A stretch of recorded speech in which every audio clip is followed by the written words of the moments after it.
Good morning, everyone. This is Jamal from France. So today, since uh, we're actually meditating during this period of Navratri, we're going to try and concentrate on the powers of Shri Mahagauri, and that's one very important aspect of Shri Mataji. And Shri Mahagauri is the power behind Shri Ganesha. And if you could imagine up the Muladhara, the way the Muladhara is the support of the whole subtle system. But the power which is the support of the Muladhara itself is actually the power of Mahagauri. So first we're just going to raise our Kundalini with the right hand several times from, I would say, even from below the Muladhara, with our attention on Sri Mahagauri, all the way to Sahasrara. We can do this several times.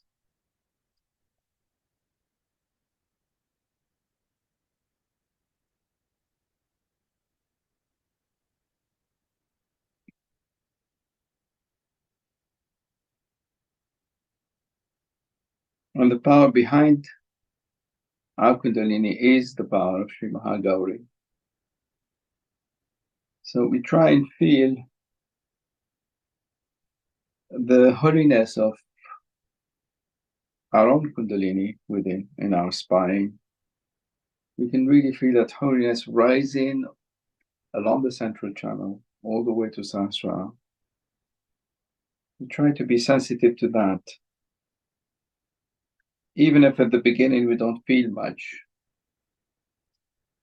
we just keep our devoted attention towards that feeling that the power of holiness is penetrating our whole central channel and is rising all the way to the Sahasrara and gracing the Sahasrara with its powers. You can just sit a couple of minutes in silence. Try to feel the vibrations coming from Shri Mataji. Try to settle down into this state of meditation.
So actually, Gauri, or you could say humanity within us, is the immaculate power. So we try also to be the reflection of that immaculate power. In other words, if humanity, since humanity is Shri Nirmala,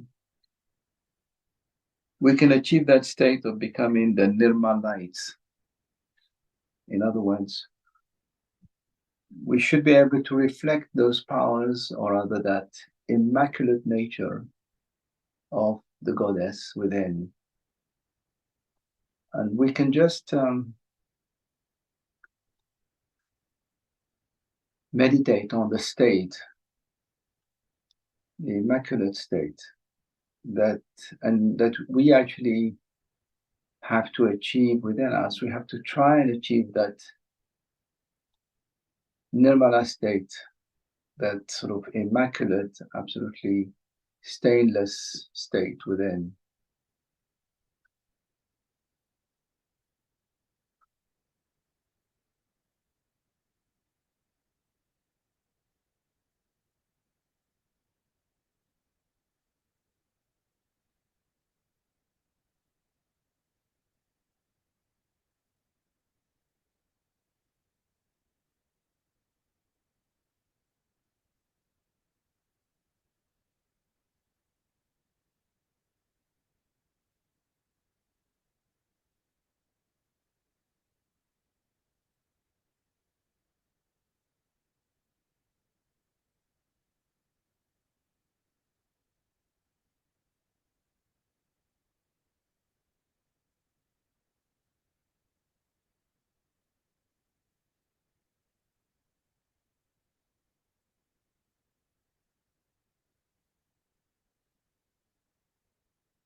And we know that there is a channel between the Muladhara and the left heart, which is basically a path of innocence and wisdom from Muladhara into the heart, or rather, the path of the aspect of Ganesha and his power Mahagauri, which comes up into the heart. So we just raise our Kundalini from the Muladhara all the way to the heart, to the left heart. We can do this several times, and we can try to feel that channel that connects the heart and the Muladhara.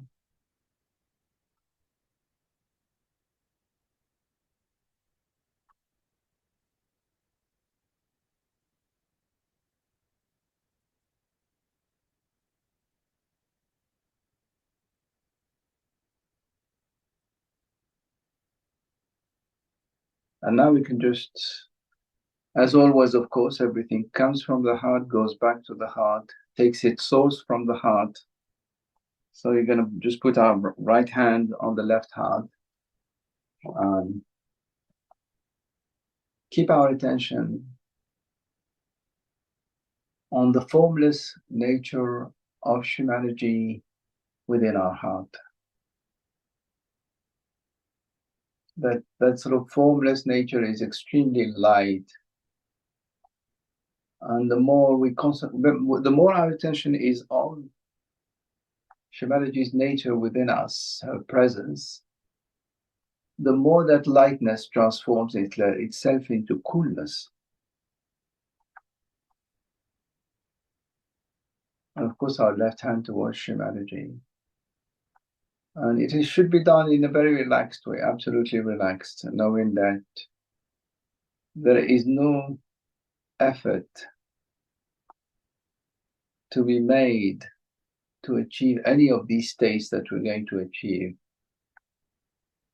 It all sort of trickles down from humanity's powers.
So that attention, of course, on humanity is an attention which is imbibed with reverence and devotion and gratefulness.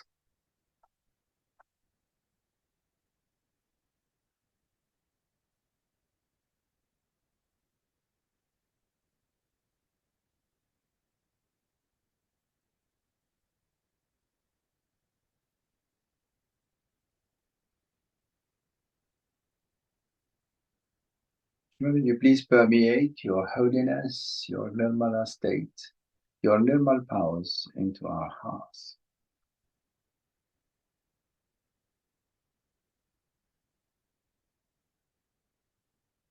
Allow us to go extremely deep with our devotion into our heart and to see you in our heart, to feel your presence, to feel your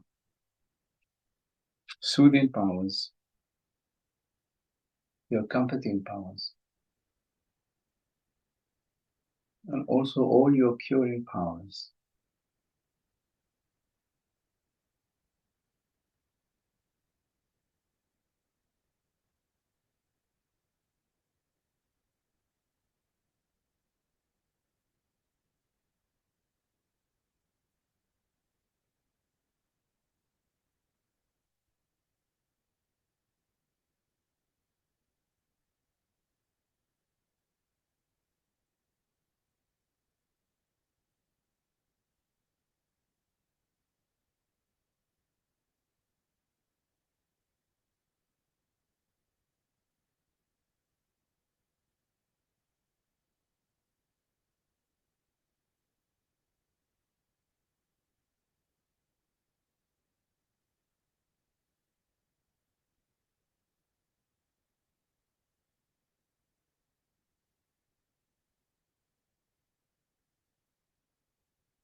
Well, we can put both hands to our humanity.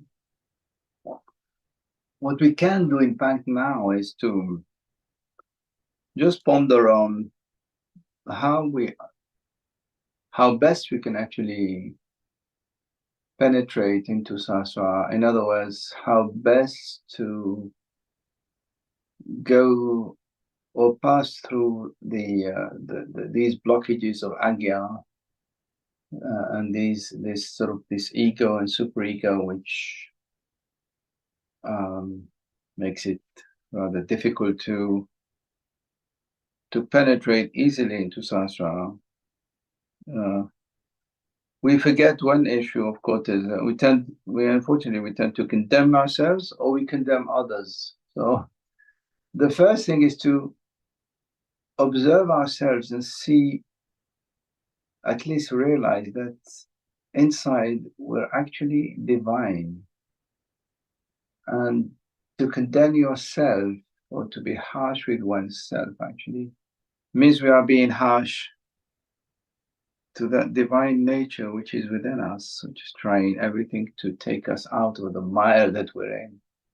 So let us for a moment just try to go beyond this body, this mind, saying, I'm not this Jamal, or I'm not this sort of ego with all its conditionings, and go beyond all those concerns that we have about our daily lives and make abstraction of it all in such a way that we are just trying to penetrate into that formless self that we are, which is our spirit. And we can do it because it's not very difficult to watch oneself and see that we are sort of bogged down into all kinds of things. And we can easily rise above all that.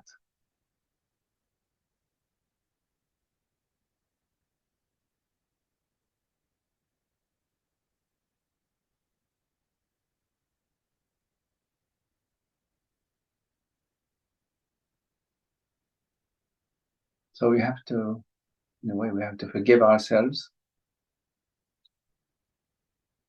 for all those defects that we have, or we may have, conditionings and bad habits and whatever.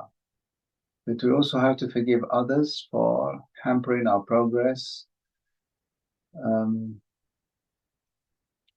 Forgive others in a way that will make us not think about any of the issues that irritate us, whether it be internationally with all this turmoil, or whether it is with our relationships, within our families, within our work, whatever.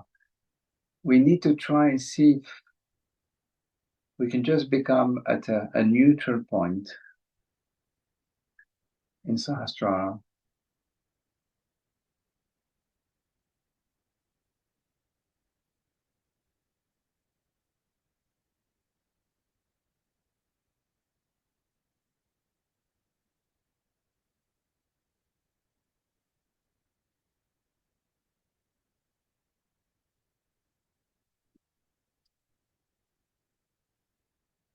And then we can just put our attention on Sahasrara in a very relaxed way, in a surrendered way, without forcing our way through, just allowing Shri actually to penetrate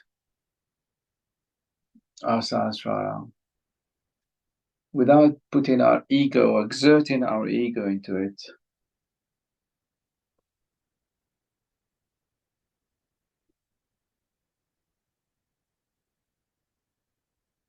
Every time the attention moves away or sort of fritters away or flies away or goes into other things, just bring it back into the center of the fontanelle bone area.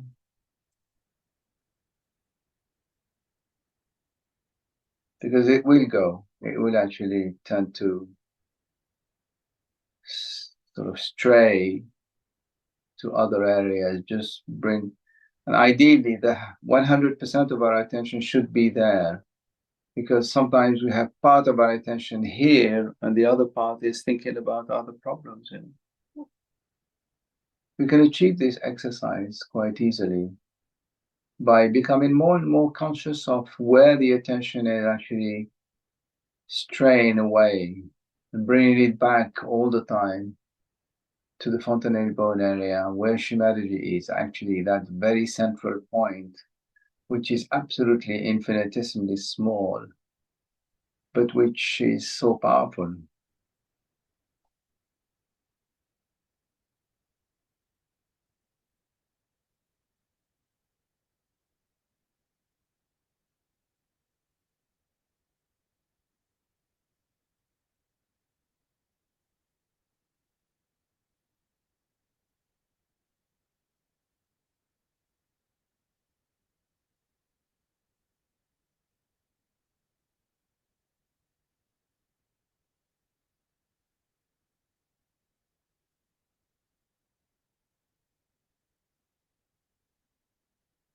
And since we're doing this all together collectively, it's all the more powerful.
So if we're still having problems with our attention being really focused on that central point in fontanelle bone area, we can just make a little prayer to Shri saying, please, Mother, please absorb all the obstacles to my ascent at your feet in my Sahasrara.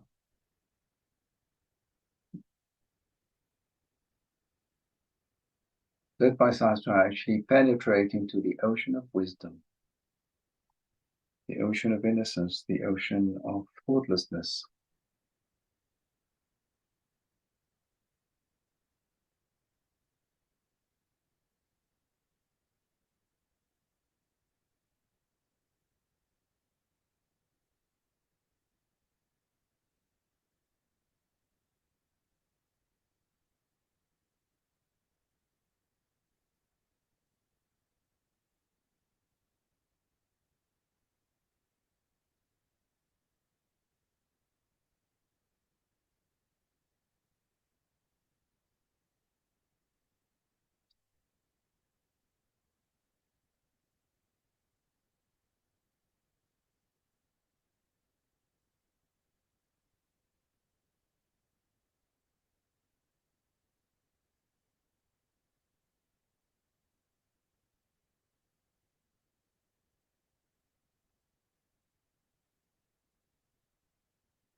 Kasturi, we can have Shivadaji's talk now if you want.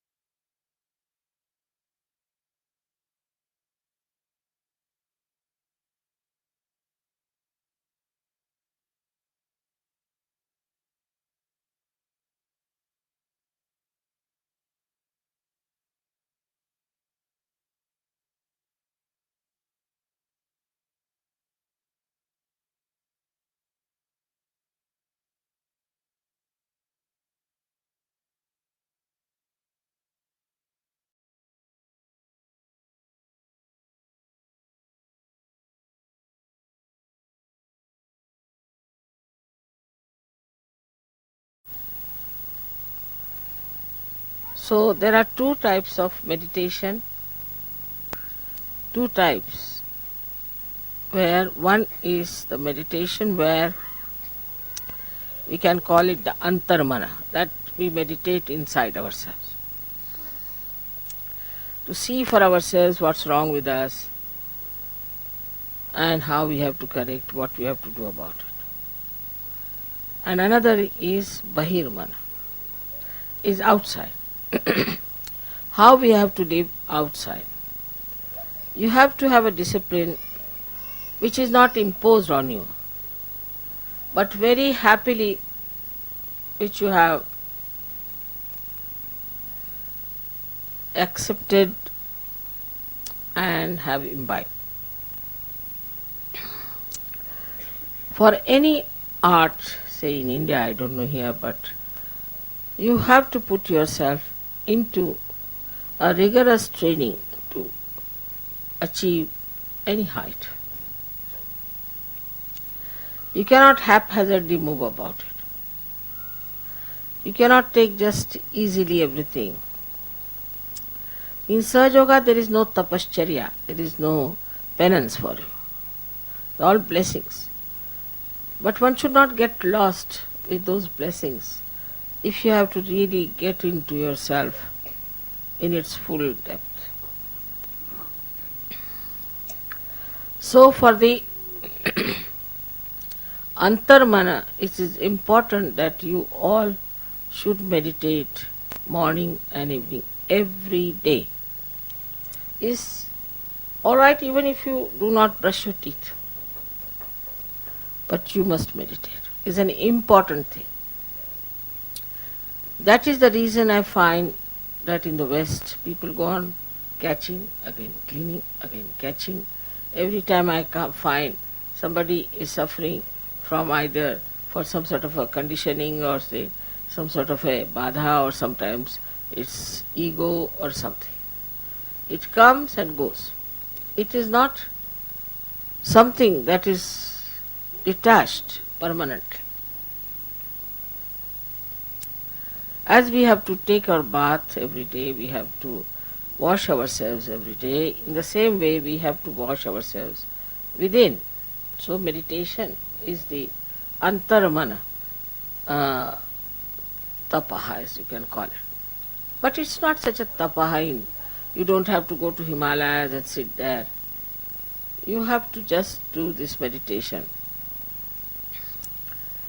early in the morning. In the Sahaja Yoga system,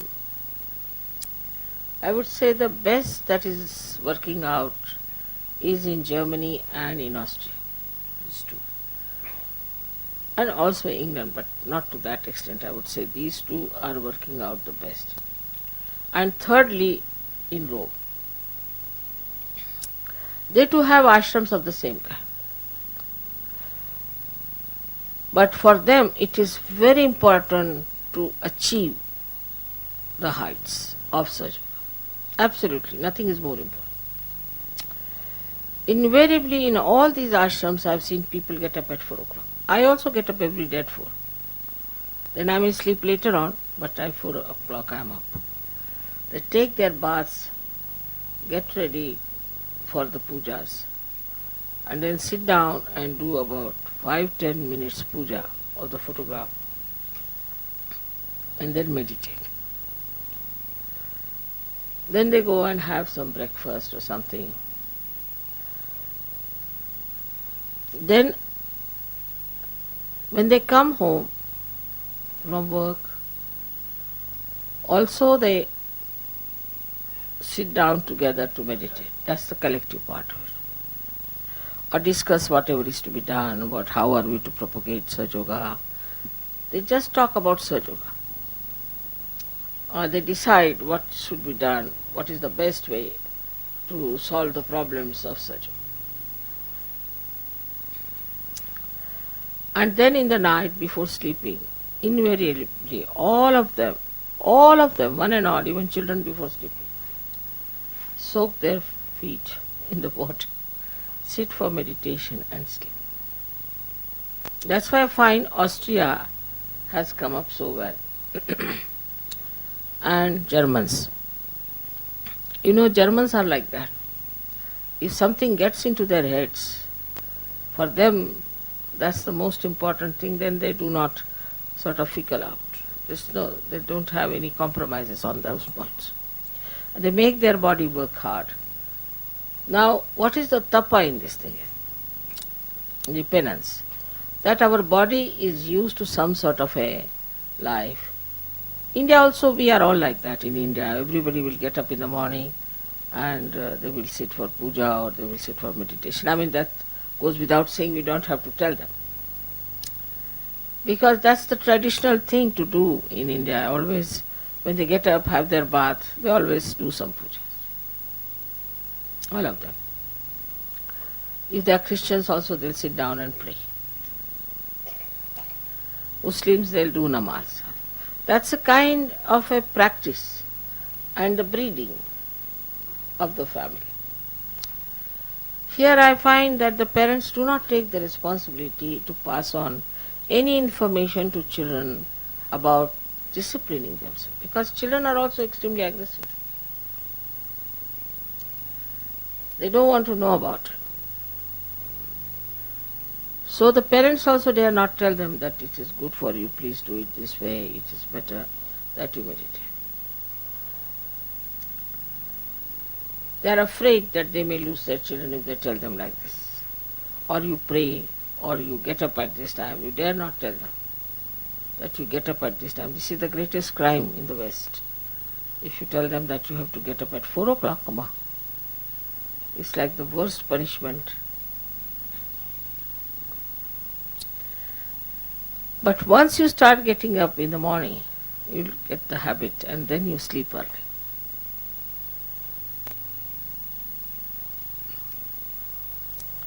Then you can sleep early. Getting up in the morning really will help you for the whole day. So start this kind of a practice. You must meditate every day. And this is the reason why I find people, whenever I come, they're again caught up. Something gone wrong. This is wrong, that is wrong. They're caught up here and there. Why should you? Day by day you must rise. Day by day you should be at a much higher state. And this new breeding has to come within us, that we are Sahaja Yogis. And we are not here only just to have good food and to have nice time or nice meetings, but we are here to become those unique personalities which are required to raise the humanity to a higher state. So you have to be now responsible for yourself. You have to look after yourself. And you have to tell yourself, Mr. So-and-so, Mrs. So-and-so, please now behave yourself. Otherwise, Sahaja Yoga is lost to you. It's not going to help you much. We might increase in quantity, but quality-wise will be missing. And one attack of negativity can finish such a quantity that we think is too much. It has happened once. So now all of you must develop that dedication to yourself to find out what's your problem and how you have to correct it. If it is done every day, I can assure you, you will have no problem of any kind. Your thoughts will stop, your problems will be solved, and you'll have no catches at all because you have washed them off. But if you leave them on your being, then they grow and they become big. So there should be no lethargy as far as meditation is concerned, but joyfully you will start doing after some time. You won't be happy if you have not done it.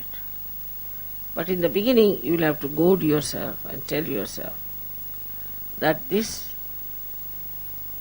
body has to be cleaned. But more than that body, this mind and intellect, both of them are to be correct. To be an instrument of God, you have to be perfect personality. Otherwise, we may not be able to communicate the message of Sahaja Yoga in the proper way. Many people say that we are surrendered to Mother and we are surrendered to her, and as surrendering, we will get everything. But what are you surrendering? Is that a clean heart or a heart full of all kinds of wrong things?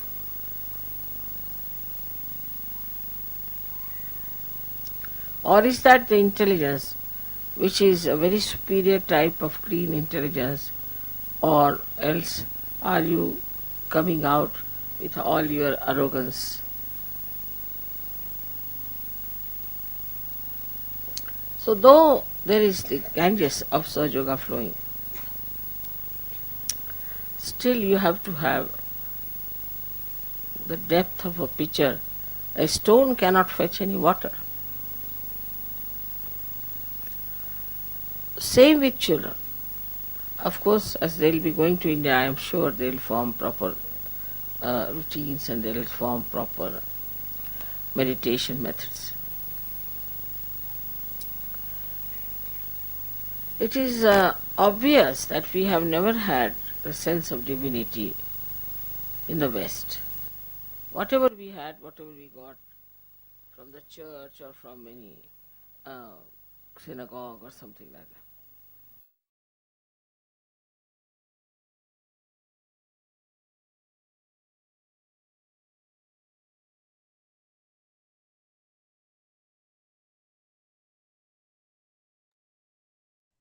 So we'll keep our attention on Sahasrara.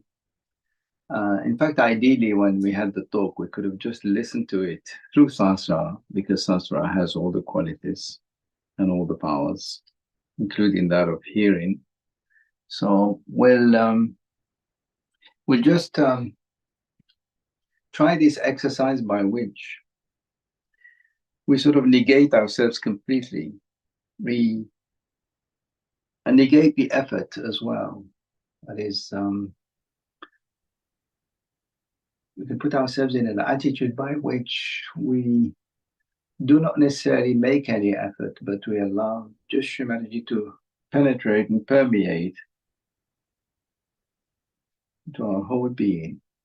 Because we are the spirit, we tend to think of our catches. That's one of the problems. Our attention will go to the tensions that we feel inside. Maybe we'll actually think about some pains or catches or heat that we may be feeling. In fact, we should just negate all that, forget it, because being the pure spirit, our attention should be only on that part of ourselves which is the spirit, which is formless. And that way, the powers of Sahasrara can penetrate much more easily. And it's a way of surrendering all those catches to Sahasrara. So we'll just keep in silence. for a few minutes and try to sort of stay in that state of Sahasrara where all our catches are just absorbed, neutralized by Shri Mataji.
Kasturi, we can have the music on low volume.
So we come to the end of this meditation. Thank you all very much. So we can all give ourselves together abundant protection.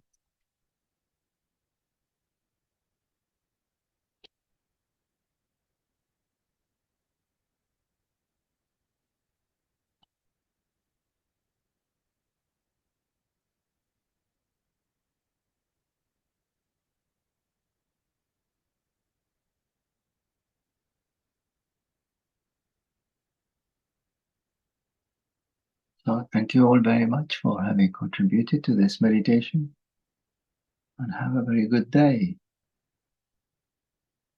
Bye, all of you.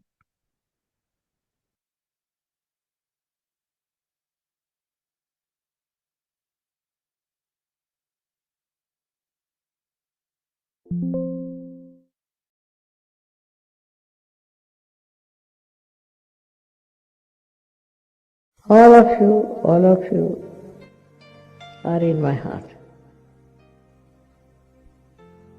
And I love you very much.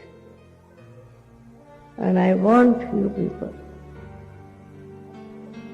to come as soldiers to fight with me. It's possible with the power of love, with the power of love.